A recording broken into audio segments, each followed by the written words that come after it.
जय श्री महाकाल। हर हर महादेव। कैसे हो आप सभी लोग। आशा करता हूं माता रानी की कृपा से आप सभी लोग अच्छे ही होंगे। आज बात करेंगे शत्रु से पूर्ण मुक्ति के लिए एक मुस्लिम तंत्र प्रयोग के बारे में। मुस्लिम तंत्र के बारे में आप लोग जाने होंगे। मुस्लिम तंत्र की जो प्रयोग होता है वो काफी तीव्र चलता है। आज के जमाने में, आज के वक्त में ऐसा कोई इंसान आपको नहीं मिलेगा जिस इंसान के पास कोई ना कोई शत्रु ही ना हो। अपने जीवन में चाहे हम कितना भी अच्छे रहे, चाहे कितना हम अपने ही कार्यों को ही अपने देखें, फिर भी जीवन में एक ना एक शत्रु उत्पन्न होता ही होता है। और उस परिस्थिति से गुजरने वाले व्यक्ति जितने हैं वो चाहते हैं कि कैसे हम उन शत्रुओं से मुक्त पाए, कैसे हम उन शत्रु से दूर हो जाए, कैसे हमारे जीवन से वो शत्रु दूर हो जाए। आज की जो वीडियो है ना, इसको पूरी तरह से देखना, बिल्कुल भी स्किप मत करना, क्योंकि अगर आपने वीडियो को काट काट के देखोगे तो इसमें जो बारीकी से जो छोटे छोटे चीजें है ना, उस चीज को आप छोड़ दोगे और उससे क्या होगा, आपकी चीजें कार्यकारी नहीं होगा। इसीलिए अगर आप भी शत्रुओं से परेशान हैं, आप भी काफी जगह, काफी बाबाओं के चक्कर में, काफी साधु संतों के चक्कर में, काफी तीर्थ स्थान में जाके वहां पे भी अगर आपकी कार्य नहीं हुआ है तो आप इस मुस्लिम तंत्र प्रयोग को आपने कीजिए। देखना, अगर इस क्रियाओं को करने के बाद आपके जीवन में आपका शत्रु कभी भी आपके पास इंटरफायर नहीं करेगा, क्योंकि ये शत्रु बाधा से पीड़ित व्यक्ति के लिए सर्वोत्तम क्रिया है। इसको पहले की जो वक्त में जो मौलाना वगैरह थे उन्हीं लोग इस क्रियाओं को करते थे, और आज की जो नई पीढ़ी है, ज्यादातर जितने भी नई पीढ़ी है, उनको इस क्रियाओं के बारे में बहुत ही कम ज्ञात है। अगर हमने अपने शत्रु से पीड़ित है तो हमें क्या करना चाहिए। चलिए अब टॉपिक पे आते हैं कि किस प्रकार से उस प्रयोग को करते हैं और किस प्रकार से करना पड़ेगा। सबसे पहले आपको किसी भी एक शुक्रवार के दिन आपको चुन लेना है। किसी भी शुक्रवार के दिन आपको चुन लेना है। वीडियो मैंने आपको ये क्रिया बताने से पहले एक चीज बता रहा हूं, इससे आपके शत्रु मरेगा नहीं। अगर शत्रु मारने के लिए कोशिश कर रहे हो तो आप छोड़ दो, क्योंकि ये क्रिया शत्रु मारने के लिए नहीं है। पहले से मैंने स्पष्ट करा दे रहा हूं आप लोगों को, ये शत्रु से दूर होने के लिए है। शत्रु आपके जीवन से दूर हो जाएगा। आपके किसी भी चीज को अगर उसको चुभ रहा होगा तो वो शत्रु आपसे दूर होगा, अन्यथा वो शत्रु आपके मित्र में बदल जाएगा। ये उसीलिए देखो, मैंने गलत चीजों को मैंने इसीलिए नहीं बताता, क्योंकि देखो क्रियाओं में काफी सारी चीजें हैं। अगर व्यक्ति ने उस चीजों को अगर पा लिया तो अपने साथ साथ दूसरों का भी अहित करना शुरू कर देता है। इसीलिए मैंने यह क्रियाओं को केवल और केवल शत्रु को अपने से दूर कराने के लिए या फिर शत्रु को अपने मित्र बनाने के लिए ये क्रियाओं को बता रहा हूं। हालांकि मैंने ये सब चीजें नहीं देने वाला था, पर काफी लोग मुझे जब मैसेज किए कि गुरुजी शत्रु बाधा से परेशान है, शत्रु बाधा से परेशान है, तो मैंने सोचा कि कुछ ऐसी क्रियाओं के बारे में लोगों को बताया जाए ताकि वो लोग इस क्रियाओं को खुद कर सके। इसके लिए देखो, आपको किसी के पास जाना नहीं, ये खुद स्वयं को आप करना होगा।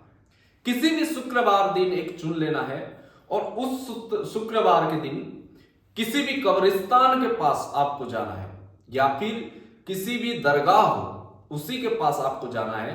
सफेद मिठाई 5 लेके जाना है और एक इत्र और थोड़ा सा गुलाब का फूल, थोड़ा सा गुलाब की फूल और थोड़ा सा इत्र और 5 प्रकार की 5 सफेद मिठाई आपको लेके जाना है। उस दरगाह पे आपको चढ़ा देना है, अगरबत्ती लगा देना है।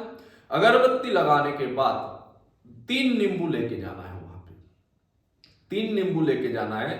2 नींबू उस शत्रु, जो भी आपके शत्रु हैं, उस शत्रु के नाम पे 2 नींबू वहीं पे काटना है और वहां पे ये बोलना कि हे यहाँ के वास करते हुए शक्तियां, है यहाँ के मौजूदगी शक्तियां, यह मेरा जीवन की शत्रु है और इस शत्रु से मैं परेशान हूं। अगर इस शत्रु आज से इसी वक्त, अगर जैसे ये नींबू कटे उसी तरह अगर ये शत्रु मेरे से अगर अलग हो जाए, तो जब ये शत्रु मेरे जीवन से दूर होगा उसी दिन मैं आके आपको फिर से आपकी जो पूजा भोग है वो मैं चढ़ा के जाऊंगा। ये आपको बोलना है। 2 नींबू को काट लेना है और कोई भी कबर के पहले हिस्से में जहां पांव होता है वहां पे एक हिस्सा और जहां पे सर होता है उसी में एक हिस्सा आपको डालना है।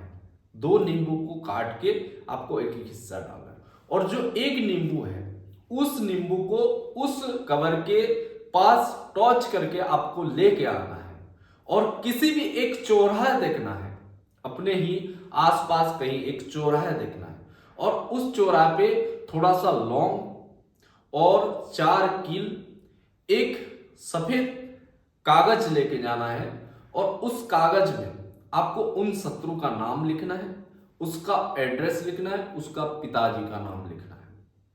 उसके बाद आपको उस दरगाह में जो गए हो, उस दरगाह की जहां नींबू काटे हो उसी जगह को याद करते हुए आपको नींबू को काटना है और नींबू पे आपको 4 लौंग गाड़ना है। उसके अंदर 4 लौंग गाड़ना है। दोनों जो मतलब काट के रखोगे उसमें 4 लौंग आपको गाड़ देना है। 4 लौंग जब गाड़ दोगे 2 आपको कील लेना है। उस शत्रु का नाम लेते हुए बोलना है कि आज के बाद ये शत्रु मेरे से दूर हो जाए, मेरे से दूर हो जाए, मेरे से दूर हो जाए, ये बोलते हुए आपको उसमें डालना है। डालने के बाद ये मुस्लिम एक मंत्र होता है, उस मंत्र को मैंने इसलिए नहीं दे रहा हूं क्योंकि देखो शत्रु विनाशक की जो क्रियाएं होता है ना, उसमें लोग काफी लोगों की अहित कर लेते हैं और उस अहितता के कारण मैंने इस मंत्र को मैंने गुप्त रख रहा हूं। इस मंत्र को आपको जिस व्यक्ति को भी चाहिए वो संपर्क करके ले सकते हैं। ये एक उपाय ही है शत्रु विनाशक के लिए।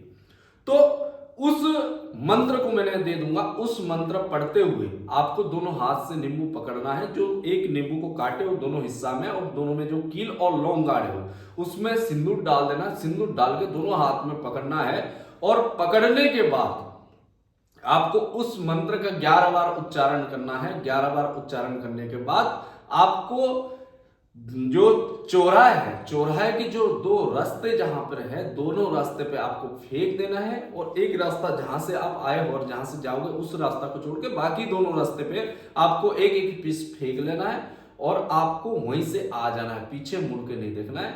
अगर इस क्रियाओं को करे हुआ आपने केवल और केवल 7 दिन में इसके असर देखना आप लोगों को शुरू हो जाता है।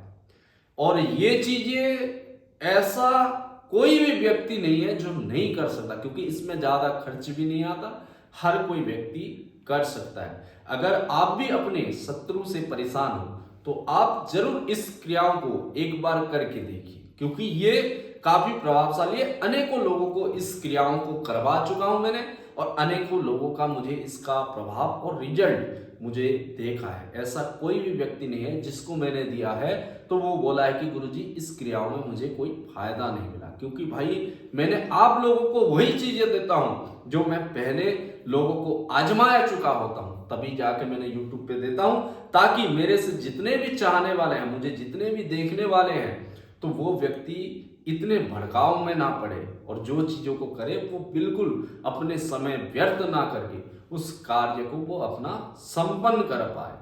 और ये जो मंत्र दूंगा ये मंत्र शुल्क है। देखो किसी भी गुरु से आप कभी मंत्र लेते हो तो बिना मंत्र दक्षिणा देके मत लेना क्योंकि वो कार्यकारी नहीं होता। और किस लिए नहीं होता है मालूम है?